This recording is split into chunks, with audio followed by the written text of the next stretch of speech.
जय हिंद फ्रेंड्स। इस वीडियो के माध्यम से हम देखने वाले हैं खान सर के द्वारा तैयार किया गया बिहार दरोगा के प्रैक्टिस शीट को। दोस्तों, यह प्रैक्टिस शीट केवल उन्हें ही प्रोवाइड कराया जाता है जिन्होंने बिहार दरोगा का बैच ले रखा है। ठीक है, तो यह हमारा शीट नंबर 40 है। हमने 40 इसलिए लिया ताकि आपको अपडेटेड करेंट अफेयर वगैरह मिलता रहे। ठीक है, आइए चलते हैं, हम इस प्रैक्टिस शीट को काफ़ी अच्छे से कंप्लीट करते हैं। ठीक है, आइए आज का हमारा पहला प्रश्न हो जाएगा कि दास प्रथा का उन्मूलन निम्नलिखित में से किस गवर्नर जनरल के शासन में हुआ था। तो यहाँ पे हमारा उत्तर हो जाएगा दास प्रथा का उन्मूलन ऑप्शन नंबर सी लॉर्ड एलनब्रो के काल में हुआ था। कब हुआ था? तो 1842 ईस्वी में हुआ था। ठीक है, लॉर्ड एलनब्रो के काल से ही प्रत्येक रविवार को छुट्टी दी जाती है। ठीक है, लॉर्ड एलनब्रो के काल से ही प्रत्येक रविवार को छुट्टी दी जाती है। ठीक है, आइए हम अपने अगले प्रश्न को देखते हैं। हमारा अगला प्रश्न कह रहा है कि गदर पार्टी की स्थापना किस देश में हुई थी। तो यहाँ पे हमारा उत्तर हो जाएगा ऑप्शन नंबर बी गदर पार्टी की स्थापना अमेरिका के सैन फ्रांसिस्को में हुई थी। कब हुई थी गदर पार्टी की स्थापना? तो 1913 ईस्वी में हुई थी गदर पार्टी की स्थापना। इसकी अध्यक्षता किसने किए थे? तो लाला हरदयाल जी ने इसकी अध्यक्षता किए थे। ठीक है, आइए हम प्रश्न नंबर 3 को देखते हैं। प्रश्न नंबर 3 कह रहा है कि भारत सरकार अधिनियम 1935 को अनेक ब्रेकों वाली इंजन रहित गाड़ी किसने कहा था। तो यहाँ पे हमारा उत्तर हो जाएगा ऑप्शन नंबर ए पंडित जवाहरलाल नेहरू जी ने कहा था। ठीक है, आइए हम प्रश्न नंबर 4 को देखते हैं। प्रश्न नंबर 4 कह रहा है कि भारत के विभाजन के समय सीमा आयोग के अध्यक्ष निम्न में से कौन थे। तो यहाँ पे हमारा उत्तर हो जाएगा option number C sir Cyril Radcliffe ji थे। ठीक है, आइए हम प्रश्न नंबर 5 को देखते हैं। प्रश्न नंबर 5 कह रहा है कि किस अधिनियम के तहत भारत में पहली बार महिलाओं को वोट देने का अधिकार दिया गया। तो यहाँ पे हमारा उत्तर हो जाएगा ऑप्शन नंबर डी भारत सरकार अधिनियम 1919 के तहत महिलाओं को वोट देने का अधिकार दिया गया। ठीक है, आइए हम प्रश्न नंबर 6 को देखते हैं। प्रश्न नंबर 6 कह रहा है कि जलवायु परिवर्तन सूचकांक के 2025 अभी भी वैश्विक स्तर पर शीर्ष प्रदर्शन करने वाले देशों में है। विशेष रूप से प्रति व्यक्ति ग्रीन हाउस गैस उत्सर्जन और ऊर्जा के क्षेत्र में स्थान प्राप्त है। तो यहाँ पे स्थान प्राप्त है ऑप्शन नंबर डी 10वां स्थान प्राप्त है। ठीक है, आइए हम प्रश्न नंबर 7 को देखते हैं। प्रश्न नंबर 7 कह रहा है कि ओजोन परत को यानी CFC क्लोरोफ्लोरोकार्बन से बचाने के लिए बनाई गई अंतर्राष्ट्रीय संधि कौन सी है। तो यहाँ पे हमारा उत्तर हो जाएगा option number B Montreal protocol है। ठीक है, यह मॉन्ट्रियल प्रोटोकॉल कब हुआ था? तो 1987 ईस्वी में हुआ था, मॉन्ट्रियल प्रोटोकॉल हुआ था। ठीक है, और प्रत्येक वर्ष ओजोन दिवस कब मनाया जाता है? तो प्रत्येक वर्ष 16 सितंबर को ओजोन दिवस के रूप में मनाया जाता है। ठीक है, ओजोन की मोटाई हम किससे मापते हैं? तो डॉप्सन यूनिट से मापते हैं ओजोन की मोटाई। ओजोन परत किस मंडल में पाया जाता है? तो यह वायुमंडल के समताप मंडल में पाया जाता है। किस मंडल में पाया जाता है? तो यह समताप मंडल में पाया जाता है ओजोन परत। ठीक है, यह पृथ्वी पे पहुंचती है तो यह तरह तरह के कैंसर जैसे हानिकारक बीमारियां उत्पन्न करती है। ठीक है, इसीलिए ये इसे पृथ्वी पर रक्षा करने के लिए इसका प्रोटेक्ट करने के लिए ओजोन परत का मोटा होना काफ़ी ज़्यादा महत्वपूर्ण है। ठीक है, तो आइए हम देखते हैं प्रश्न नंबर 8 को। प्रश्न नंबर 8 कह रहा है कि जापान में योकोहामा सम्मेलन 2025 में किस मुद्दे पर आयोजित किया गया था। तो यहाँ पे हमारा उत्तर हो जाएगा ऑप्शन नंबर ए सिस्टम संचार और सिग्नल प्रोसेसिंग पर के मुद्दे पर आयोजित किया गया था। ठीक है, आइए हम प्रश्न नंबर 9 को देखते हैं। प्रश्न नंबर 9 क्या कह रहा है? प्रश्न नंबर 9 कह रहा है कि कलोल जल विद्युत संयंत्र कहाँ स्थित है। तो कलोल जल विद्युत संयंत्र यह गुजरात में स्थित है। ऑप्शन नंबर सी करेक्ट हो जाएगा। प्रश्न नंबर 10 कह रहा है कि मेघालय की गारो हिल्स से किसकी खेती के लिए जाना जाता है। तो मेघालय की गारो हिल्स जो है वह रबर की खेती के लिए जाना जाता है।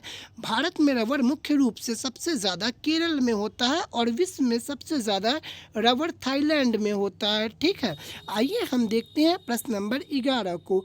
प्रश्न नंबर 11 कह रहा है कि दिल्ली का सुल्तान जिसको आदिलाबाद किले का निर्माण का श्रेय दिया जाता है वह कौन है? तो उत्तर हो जाएगा ऑप्शन नंबर बी, मोहम्मद बिन तुगलक है। कौन है? तो मोहम्मद बिन तुगलक है। मोहम्मद बिन तुगलक के काल में कौन आया था?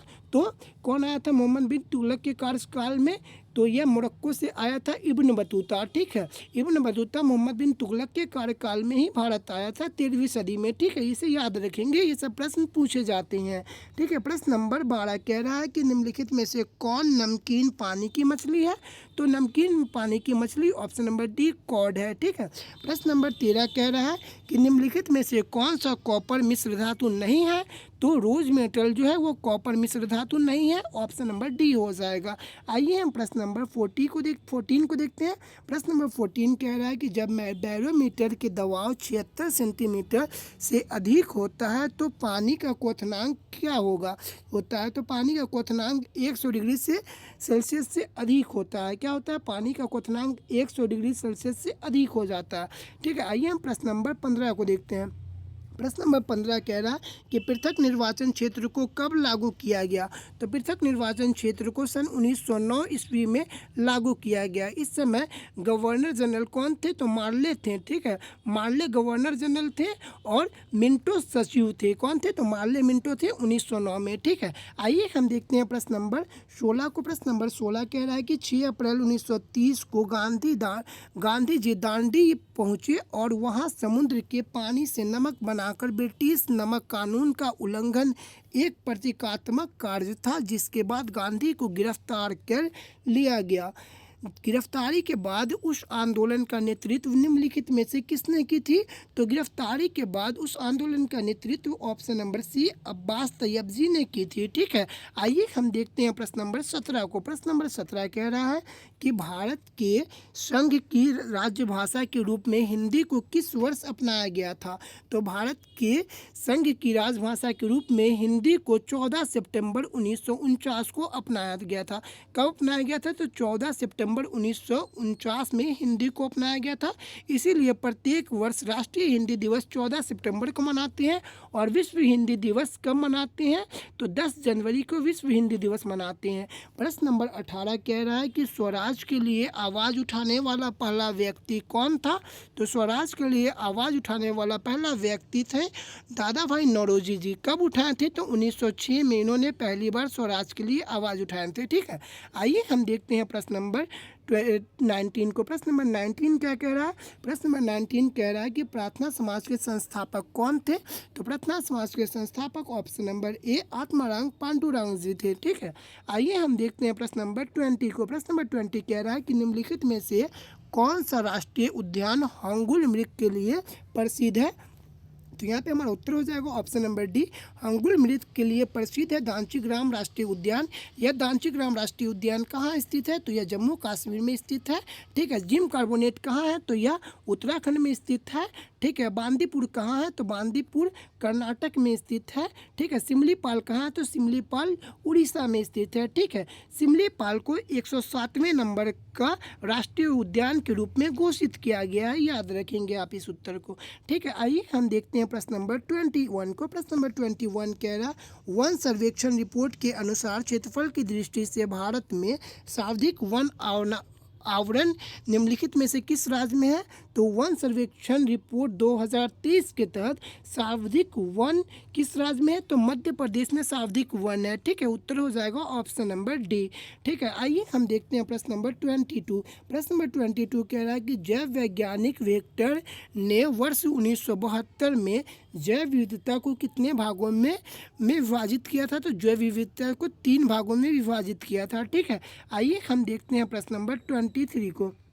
प्रश्न नंबर 23 कह रहा है कि निम्नलिखित में से कौन तृतीय श्रेणी के उपभोक्ता या तृतीय उपभोक्ता है? तो यहाँ पे हमारा उत्तर हो जाएगा ऑप्शन नंबर डी, बाज हो जाएगा। ठीक है, आइए हम प्रश्न नंबर 24 को देखते हैं। प्रश्न नंबर 24 कह रहा है कि प्रथम विश्व पर्यावरण दिवस कब मनाया जाता है? तो प्रथम विश्व पर्यावरण दिवस कब मनाया गया? तो यह मनाया गया 5 जून 1973 ईस्वी को पहली बार मनाया गया।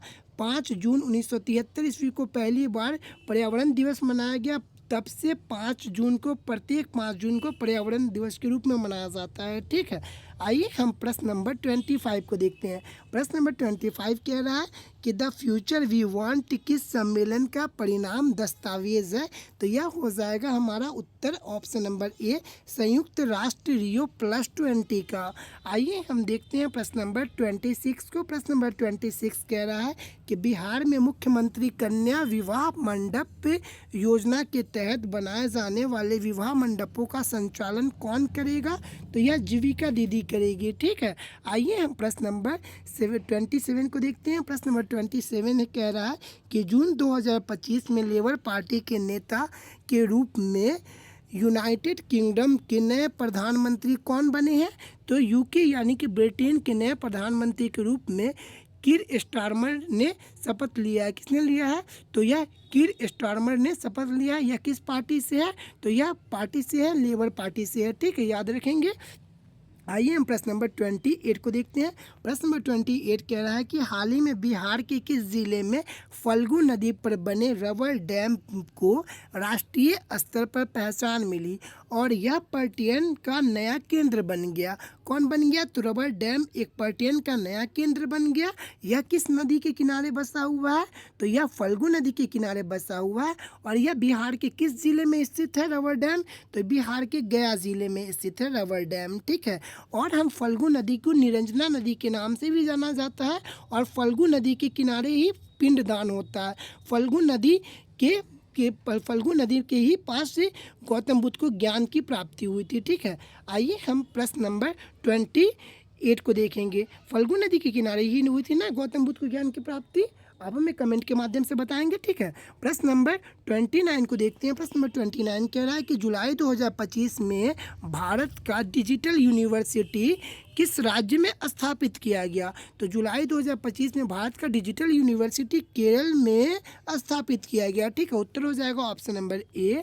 प्रश्न नंबर 30 कह रहा है कि जुलाई 2025 में भारत के किस शहर में अंतर्राष्ट्रीय सहकारिता मेला का आयोजन किया गया? देखिए, ये जुलाई का प्रश्न आपको मिल रहा है। ठीक है, इसलिए हमने सेट नंबर 40 को लिया है ताकि आपको अपडेटेड प्रश्न मिले। ठीक है, तो हमने जुलाई का भी आपको दिख रहा है कि इसमें सब डाला हुआ है। आइए हम देखते हैं, यह थोड़ा सा स्लिप कर गया, कहाँ गया? प्रश्न नंबर 30 था ना। प्रश्न नंबर 30 कह रहा है कि जुलाई 2025 में भारत के किस शहर में अंतर्राष्ट्रीय सहकारिता मेले का आयोजन किया गया? तो यह किया गया नई दिल्ली में किया गया। ठीक है, सहकारिता जो है, इस सहकारिता मंत्री वर्तमान में कौन है? तो यह अमित शाह सहकारिता मंत्री है।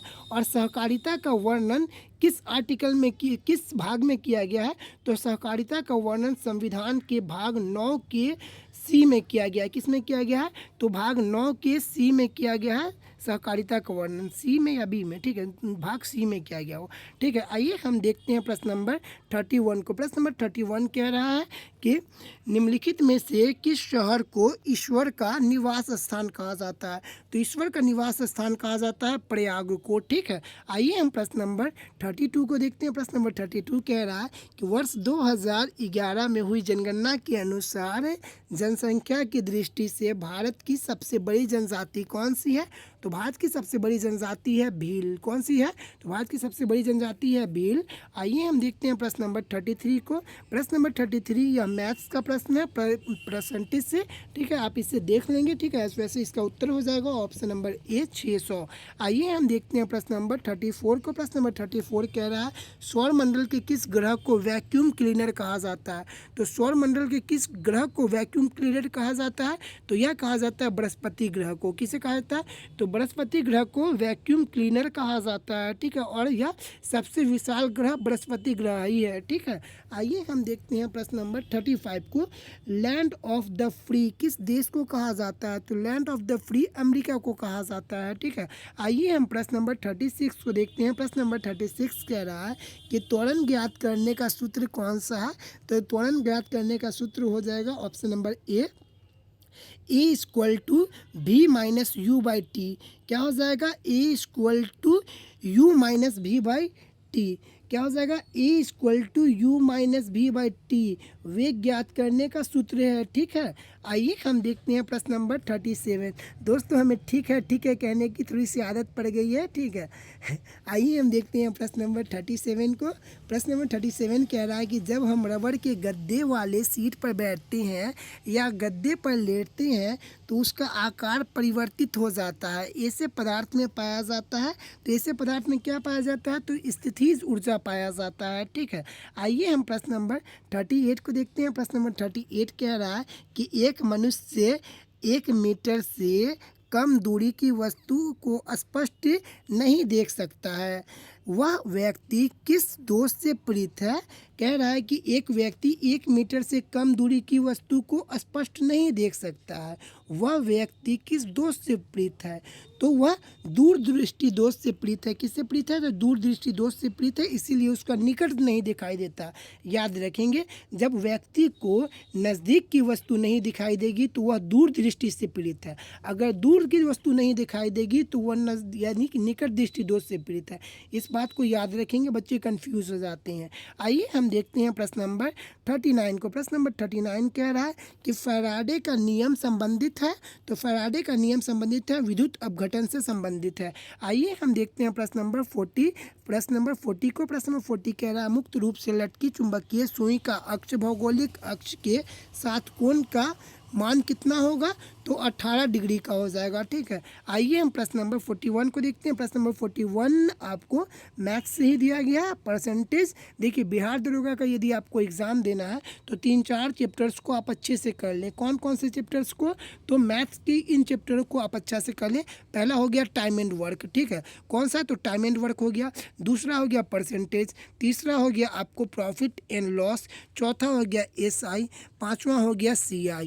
ये प्रश्न इसको आप अच्छे से कर लेंगे ना तो आपको बिहार दरोगा या बिहार पुलिस में आपको मैथ्स के प्रश्न बहुत कम ही मात्रा में छूटेंगे। ये 5 बहुत ज़्यादा इम्पॉर्टेंट हो जाता है। ठीक है, आइए हम प्रश्न 40 के आंसर को देख लेते हैं। इसका आंसर हो जाएगा ऑप्शन नंबर C 60। ठीक है, इसको सॉल्यूशन करने का मतलब है टाइम ज़्यादा ले लेंगे। प्रश्न नंबर 40 कह रहा है कि डैश परमाणु के संदर्भ में सभी तत्वों के सापेक्ष परमाणु द्रव्यमान खोजे गए। तो कार्बन 12 खोजे गए। ठीक है, कार्बन 12 के परमाणु के संदर्भ में सभी तत्वों के सापेक्ष परमाणु द्रव्यमान खोजे गए।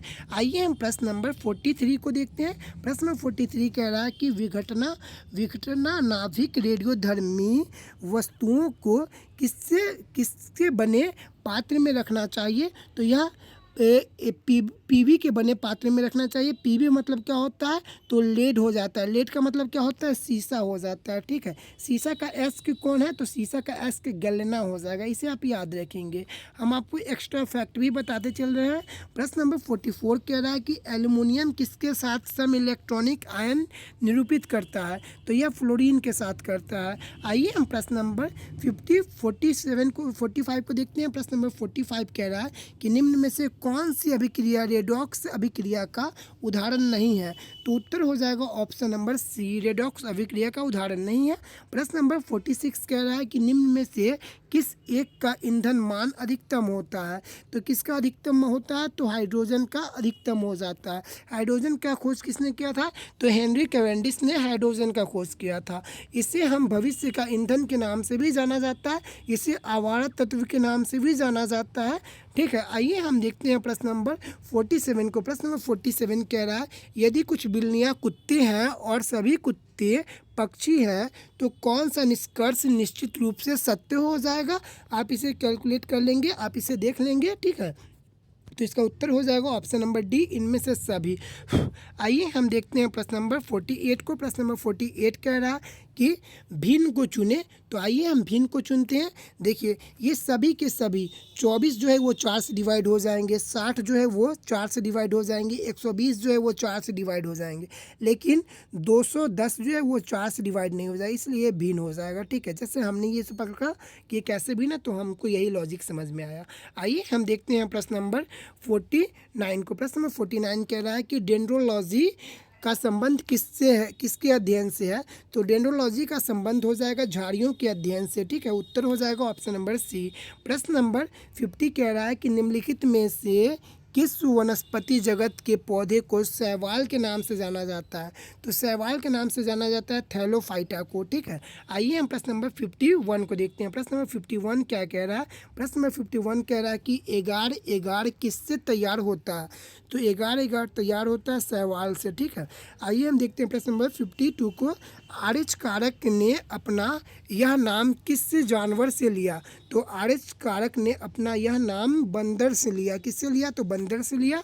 आइए हम देखते हैं प्रश्न नंबर 53 को। प्रश्न नंबर 53 कह रहा है कि पुनरावर्तन सिद्धांत किसने प्रस्तुत किया? तो पुनरावर्तन सिद्धांत ये अर्नेस्ट हैकल ने प्रस्तुत किया। आइए हम देखते हैं प्रश्न नंबर 54 को। प्रश्न नंबर 54 इंग्लिश का प्रश्न दिया गया है। Find the best and correct meaning of phrasal verb given below.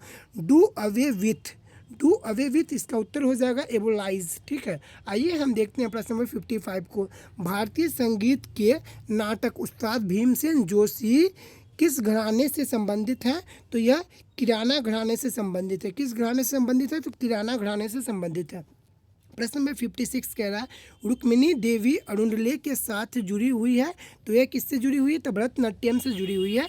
दोस्तों थोड़ा ज़्यादा टाइम हो रहा है तो हम इसे थोड़ा तेज़ी में करने का प्रयास करते हैं। ठीक है, प्रश्न नंबर 57 कह रहा है सूची 1 को सूची 2 से मिलान कीजिए। आइए हम मिलान करते हैं। देखिए, बिस्मिल्लाह खां का संबंध हो जाएगा शहनाई वादक से। बिस्मिल्लाह खां का संबंध किससे हो जाएगा? तो बिस्मिल्लाह खां का संबंध हो जाएगा आपको शहनाई वादक से। तो बी का क्या हो जाएगा? 4। तो बी का 4 किस में है? तो बी का 4 इसमें है आपको, और बी का 4 इसमें है। बाकी आपको ये नहीं होगा और ये नहीं होगा। ठीक है, ऐसे प्रश्न को आप करें तो आपको काफ़ी जल्दी उत्तर मिलेगा। क्या हो जाएगा? बी का हो जाएगा बिस्मिल्लाह खां का संबंध किससे है? शहनाई वादक से है। और यहाँ पे बोल रहा है कि शिव कुमार शर्मा। तो शिव कुमार शर्मा का संबंध किससे है? तो स से शिव, स से संतूर वादक। तो सी का क्या हो जाएगा? 2। तो यहाँ पे देखिए सी का 2 किस में है? तो सी का 2 हो जाएगा आपको बी में ही हो जाएगा, सी का 2। ठीक है, बाकी इसमें आपको नहीं हो जाएगा। सी का 1 दिया गया तो उत्तर हो जाएगा कौन सा हमारा? बी हो जाएगा। ठीक है, आपको शिव कुमार शर्मा किससे संबंधित है? तो संतूर वादक से शिव कुमार शर्मा संबंधित है। और ये पंडित रविशंकर किससे संबंधित है? तो सितार वादक से संबंधित है। और पंडित राम नारायण किससे संबंधित है? तो सारंगी से संबंधित है। तो इसका उत्तर हो जाएगा ऑप्शन नंबर बी। हमने यहाँ पे करेक्ट मिलान कर दिया है। आप इसी तरह से एग्जाम में भी बनाया करें। एक आपको समझ जाए बस उससे शर्ट से आंसर मारे और निकलते रहे, इसमें टाइम नहीं देना है आपको। प्रश्न नंबर 58 कह रहा है कि सूर्य नमस्कार कितने चरण में होते हैं? सूर्य नमस्कार ये होते हैं 12 चरण में। आइए हम देखते हैं प्रश्न नंबर 59 को। चेपू किस देश का एक अनूठा सांस्कृतिक प्रतीक है? तो यह नेपाल का एक अनूठा सांस्कृतिक प्रतीक है चेपू। आइए हम देखते हैं प्रश्न नंबर 60 को। मेखला चादर किस राज्य का पारंपरिक परिधान है? तो मेखला चादर यह किस राज्य का है? तो असम राज्य का है। आइए हम देखते हैं प्रश्न नंबर 61 को। प्रश्न नंबर 61 कह रहा है कि कान देना मुहावरे का अर्थ क्या होता है? तो ध्यान से सुनना यानी कान देना। प्रश्न नंबर 62 कह रहा है कि बिहार में वित्तीय वर्ष 2025-26 के लिए मनरेगा मजदूरी 2,245 रुपये से बढ़ाकर कितने रुपये प्रतिदिन कर दिया गया है? प्रश्न कह रहा है कि बिहार में वित्तीय वर्ष 2025-26 के लिए मनरेगा मजदूरी 245 रुपये से बढ़ाकर कितने रुपये प्रतिदिन कर दिया गया? तो 255 रुपये प्रतिदिन कर दिया, यानी 10 रुपये बढ़ा दिया गया। आइए हम देखते हैं प्रश्न नंबर 63 को। प्रश्न नंबर 63 कह रहा है कि निम्न में से कौन सा भारत के 3 प्रणालीगत रूप से महत्वपूर्ण घरेलू बैंकों में से एक है? तो यहाँ पे हो जाएगा ऑप्शन नंबर सी, भारतीय स्टेट बैंक ऑफ इंडिया। ठीक है, निम्न में से कौन सा भारत के 3 प्रणाली रूप से महत्वपूर्ण घरेलू बैंक में से एक है? तो भारतीय स्टेट बैंक हो जाएगा, यानी एसबीआई। ठीक है, एसबीआई का स्थापना कब हुआ था? तो एसबीआई का स्थापना हुआ था 1 जुलाई 1955 को। एसबीआई का स्थापना कब हुआ था? तो 1 जुलाई 1955 को एसबीआई का स्थापना हुआ था। 3 बैंकों को मिलाकर हुआ एसबीआई का स्थापना। कैसे कैसे हुआ, थोड़ा सा कहानी हम आपको बता देते हैं। ठीक है, bank of Bengal, bank of Madras और बैंक ऑफ बॉम्बे, तीनों को मिला करके इम्पीरियल बैंक ऑफ इंडिया बना। कब बना? 1921 ईस्वी में बना। ठीक है, इसी इम्पीरियल बैंक ऑफ इंडिया का नाम चेंज करके 1955 में स्टेट बैंक ऑफ इंडिया रख दिया। ठीक है, आइए हम देखते हैं प्रश्न नंबर 64 को। प्रश्न नंबर 64 कह रहा है कि निम्नलिखित में से मुद्रास्फीति का मुख्य कारण कौन सा है? तो पूंजी पूर्ति में वृद्धि मुद्रास्फीति का महत्वपूर्ण कारक है। आइए हम देखते हैं प्रश्न नंबर 65 को। पूंजी बाजार किससे संबंधित है? पूंजी बाजार किसके लिए होता है? तो यह दीर्घकालिक कोष के लिए होता है। प्रश्न नंबर 66 कह रहा है कि जीडीपी अप्रत्यक्ष कर, जीडीपी माइनस अप्रत्यक्ष कर प्लस अनुदान इक्वल टू क्या होता है? तो उत्पादन लागत पर जीडीपी होता है। आइए हम देखते हैं प्रश्न नंबर 67 को। प्रश्न नंबर 67 कह रहा है कि निम्नलिखित स्टॉक एक्सचेंज में किसका सूचकांक सेंसेक्स के नाम से है? तो सेंसेक्स के नाम से किसका सूचकांक है? तो यह हो जाएगा आपको बॉम्बे स्टॉक एक्सचेंज का। बॉम्बे स्टॉक एक्सचेंज क्या हो जाएगा? Bombay stock exchange. इसका मुख्यालय कहाँ स्थित है? तो इसका मुख्यालय आपको दिल्ली में है। बॉम्बे स्टॉक एक्सचेंज का मुख्यालय कहाँ है? बॉम्बे ही में होगा। ठीक है, बॉम्बे में है। आपको बता देते हैं कि इसका स्थापना कब हुआ था। तो बॉम्बे स्टॉक एक्सचेंज का स्थापना हुआ था 1875 में। ठीक है, 1875 में हुआ था। और निफ्टी किसका इंडेक्स है? तो निफ्टी हो जाएगा एनएससी का। किसका हो जाएगा? एनएससी का, यानी नेशनल स्टॉक एक्सचेंज का। नेशनल स्टॉक एक्सचेंज का क्या हो जाएगा? सेंसेक्स। निफ्टी हो जाएगा। और बॉम्बे स्टॉक एक्सचेंज का क्या हो जाता है? सेंसेक्स हो जाता है। ठीक है, आइए हम देखते हैं प्रश्न नंबर 68 को। प्रश्न नंबर 68 क्या कह रहा है? एक सेकेंड, थोड़ा सा प्रॉब्लम हो जाता है। 68 पे हम पहुंचते हैं, थोड़ा सा डिस्प्ले गड़बड़ हो जाता है। हाँ, प्रश्न नंबर 68 पे आते हैं। प्रश्न नंबर 68 कह रहा है कि choose the word that is most nearly opposite in meaning to the word is giving below. तो यहाँ पे हो जाएगा हास्ट्री। हास्ट्री का क्या हो जाएगा? तो यहाँ पे हो जाएगा ल्यूसिले। ठीक है, आइए हम देख लेते हैं प्रश्न नंबर 69 को। ये भाई क्या ड्रामा बना के रख दिया है यार। हाँ, प्रश्न नंबर 69 को देखते हैं। प्रश्न नंबर 69 कह रहा है कि रति मंजरी तथा गीत गोविंद के रचनाकार जयदेव किसके दरबारी में थे? तो रति मंजरी तथा गीत गोविंद के रचनाकार जयदेव यह किसके दरबार में थे? तो यह लक्ष्मण सेन के दरबार में थे। ठीक है, आइए हम देखते हैं प्रश्न नंबर 70 को। राष्ट्रकूट वंश का संस्थापक कौन थे? तो राष्ट्रकूट वंश का संस्थापक दंती दुर्ग थे। ठीक है, आइए हम देखते हैं प्रश्न नंबर 71 को। प्रश्न नंबर 71 क्या कह रहा है इसे देखते हैं। देखिए, कह रहा है कि अपरत भूमि, सूची 1 को सूची 2 से मिलान करना है। ठीक है, तो कह रहा है अपरत भूमि। अपरत भूमि का मतलब होता है बिना जुताई की भूमि। क्या कह रहा है? अपरत भूमि। अपरत भूमि का मतलब क्या होता है? बिना जुताई की भूमि। तो ए का क्या हो जाएगा? तो ए का हो जाएगा आपको अपरत भूमि, बिना जुताई की भूमि। हाँ, यहाँ पे हो जाएगा ए का 3। ठीक है, जंगल या वन की भूमि जो बिना जुताई की भूमि होती है उसे हम क्या कहते हैं? अपरत भूमि। तो पहला का क्या हो जाएगा? 3। पहला क्या हो जाएगा? 3 हो जाएगा। ठीक है, तो यहाँ पे हमारा उत्तर हो जाएगा ऑप्शन नंबर बी। ठीक है, पहला क्या हो जाएगा? 3, तो उत्तर हो जाएगा बी। आप इसे देख लेंगे, वैसे हम आपको दिखा देते हैं। देखिए, आपको यहाँ पे हम आपको दिखा दे रहे हैं। पहला क्या हो जाएगा आपको? तो पहला का हो जाएगा 3, अपरत भूमि हो जाएगा, ये हो जाएगा। और दूसरा क्या हो जाएगा? तो दूसरा का ए हो जाएगा। आप स्क्रॉल करके इसे देख लीजिएगा। तीसरा का 2 हो जाएगा, चौथा का 4 हो जाएगा। ठीक है, आप इसे स्क्रॉल करके देख लीजिएगा। थोड़ा सा अटपटा टाइप से है, थोड़ा स्क्रीन काम भी नहीं कर रहा है, वैसे करेंगे तो ये सब का सब हट जाएगा। प्रश्न नंबर 72 कह रहा है कि बाल विवाह की प्रथा आरंभ हुई थी। कब आरंभ हुई थी बाल विवाह की प्रथा? तो यह गुप्त काल में हुई थी। कब हुई थी? तो गुप्त काल में हुई थी। मंदिर व्यवस्था का शुरुआत कब हुआ था? तो यह गुप्त काल में ही हुआ था। ठीक है, चारू चंद्र की चंचल किरणें खेल रही है जलथल में, उपयुक्त पंक्ति में कौन सा अलंकार है? तो देखिए, जिसमें अक्षर बार बार दोहराए। ठीक है, जिसमें अक्षर बार बार दोहराए। तो देखिए, चारू च है, चंद्र च है, चंचल च है। ठीक है, तो यहाँ पे जहाँ पे अक्षर बार बार दोहरा है वो कौन सा हो जाता है? तो यह अनुप्रास अलंकार हो जाता है। चारू चंद्र की चंचल किरणें खेल रही है जलथल में, उपयुक्त पंक्ति में कौन सा अलंकार है? तो यहाँ पे अनुप्रास अलंकार हो जाएगा, ऑप्शन नंबर डी। आइए हम देखते हैं प्रश्न नंबर 74। प्रश्न नंबर 74 कह रहा है कि एक घड़ी में 3:10 पर सुइयों की 20 का कोण क्या हो जाएगा? तो 35 डिग्री हो जाएगा। आप इसे देख लेंगे रीजनिंग का फॉर्मूला लगाकर। देखना दोस्तों कितना स्क्रीन ड्रामा कर रहा है, कितना कितना ड्रामा कर रहा है। एक तो हम इतने दिनों के बाद हम सोचे कि एक सेट करवा करके देखते हैं और वो ड्रामा कर रहा है ऊपर से। चलिए प्रश्न नंबर 75 कह रहा है, ये आपको एज रिलेशन से दिया गया है। इसका उत्तर हो जाएगा ऑप्शन नंबर सी 5। इसको आप देख लीजिएगा। आइए हम प्रश्न नंबर 76 को देखते हैं। प्रश्न नंबर 76 कह रहा है कि भारत का राष्ट्रीय आदेश वाक्य क्या है। तो भारत का राष्ट्रीय आदेश वाक्य हो जाएगा सत्यमेव जयते।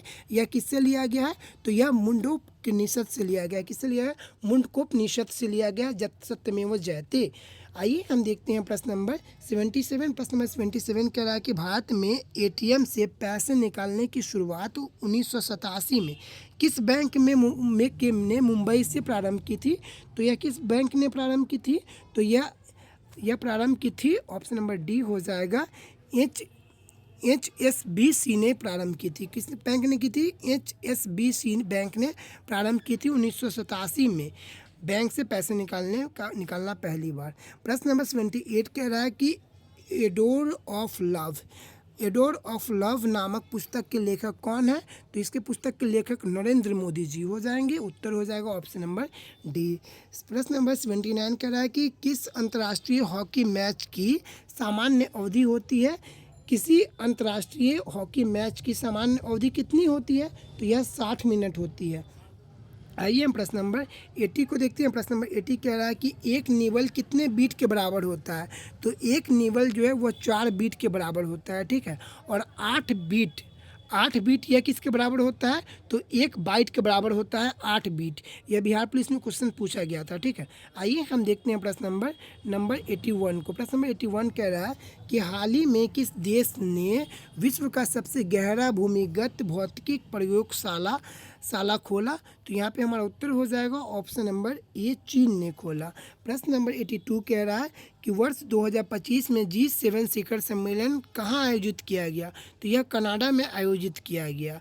आइए हम देखते हैं प्रश्न नंबर 83 को। प्रश्न नंबर 83 कह रहा है कि हाल ही में भारतीय रेलवे ने किस रूट पर भारत की पहली हाइड्रोजन ट्रेन का परीक्षण किया है। तो यह किया है जिंद सोनीपत रूट पर, ठीक है। यह कहाँ है, तो हरियाणा में पड़ता है। आइए हम देखते हैं प्रश्न नंबर 84 को। प्रश्न नंबर 84 कह रहा है कि जुलाई 2025 में भारत का सबसे बड़ा फ्लोटिंग सौर ऊर्जा संयंत्र कहाँ स्थापित किया गया। तो यह स्थापित किया गया रामगुंडम तेलंगाना में स्थापित किया गया। दोस्तों यह आपको अच्छा लग रहा हो तो प्लीज़ इसे लाइक करें। वैसे तो बहुत ज़्यादा इस वीडियो ने ड्रामा कर रखा है, इतना ज़्यादा स्क्रॉल हो रहा है कि कुछ कहने लायक नहीं। एक स्क्रॉल हो जा रहा है, गुस्सा भी चढ़ रहा है हमको। चलिए आइए हम देखते हैं, अंतिम तक ही पहुंचने वाले हैं। हाल ही में भारत का पहला ड्रोन स्कूल कहाँ खोला गया। तो यह ड्रोन स्कूल खोला गया आपको ग्वालियर में खोला गया। कहाँ खोला गया, तो ग्वालियर में खोला गया। प्रश्न नंबर 85 का हो जाएगा उत्तर ए। तो यहाँ पे हम 84 को किए हैं कि नहीं, 84 को हाँ कर दिए हैं। आइए हम देखते हैं प्रश्न नंबर 86 को। प्रश्न नंबर 86 कह रहा है कि राष्ट्रीय फिल्म पुरस्कार में सर्वश्रेष्ठ अभिनेता का पुरस्कार किसने जीता है। तो इसने ये जीता है आपको ऋषभ शेट्टी ने जीता है। प्रश्न नंबर 87 कह रहा है कि जुलाई 2025 में विंबलडन चैंपियनशिप में महिला एकल का खिताब किसने जीता है। तो ईगा स्वेतक ने जीता है महिला एकल का खिताब, ठीक है। विंबलडन के महिला एकल का खिताब किसने जीता है, तो ईगा स्वेतक ने जीता है। आइए हम देखते हैं प्रश्न नंबर 88 को। प्रश्न नंबर 88 कह रहा है कि जुलाई 2025 में किस यूरोपीय देश ने प्लास्टिक बैग पूर्ण प्रतिबंध लगाने वाला पहला देश बन गया है। तो यह कौन बन गया, तो इटली बन गया है, ठीक है। प्रश्न नंबर आपको 89 कह रहा है कि जुलाई 2025 में ब्रिक्स समूह में शामिल होने वाला नया देश कौन बन गया है। तो ब्रिक्स समूह में शामिल होने वाला नया देश बन गया है इंडोनेशिया, ठीक है। आइए हम देखते हैं प्रश्न नंबर 90 को। प्रश्न नंबर 90 कह रहा है कि नए संसद भवन में ज्वाइंट सेशन संयुक्त सत्र किस कक्ष में आयोजित किया जाता है।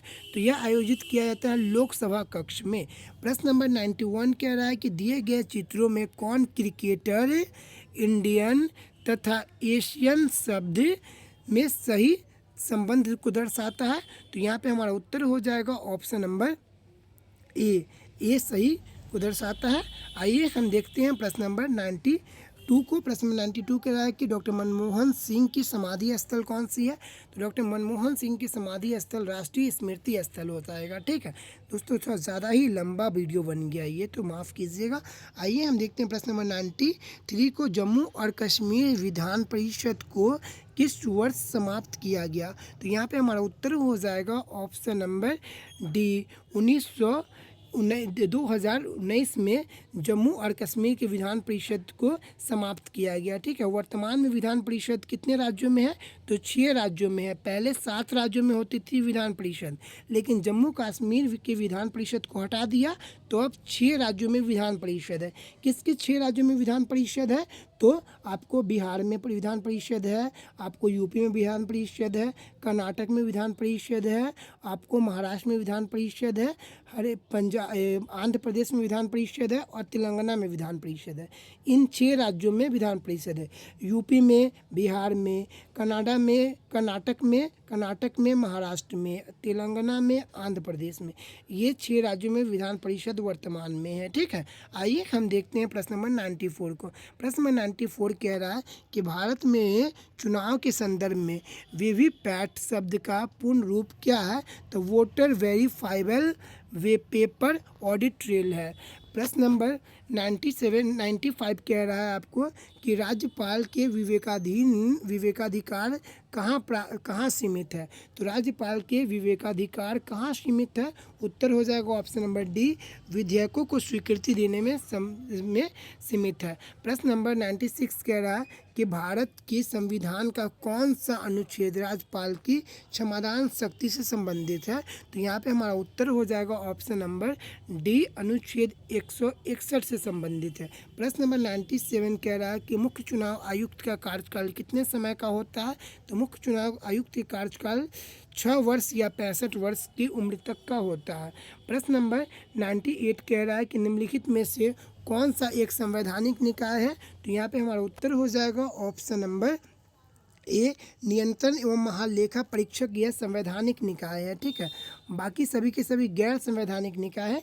जिसका वर्णन संविधान के आर्टिकल के रूप में किया गया तो वह संवैधानिक निकाय हो जाएगा। जैसे नियंत्रण एवं महालेखा परीक्षक, इसका आर्टिकल 148 में वर्णन किया गया है। ठीक है, इसलिए यह संवैधानिक निकाय है।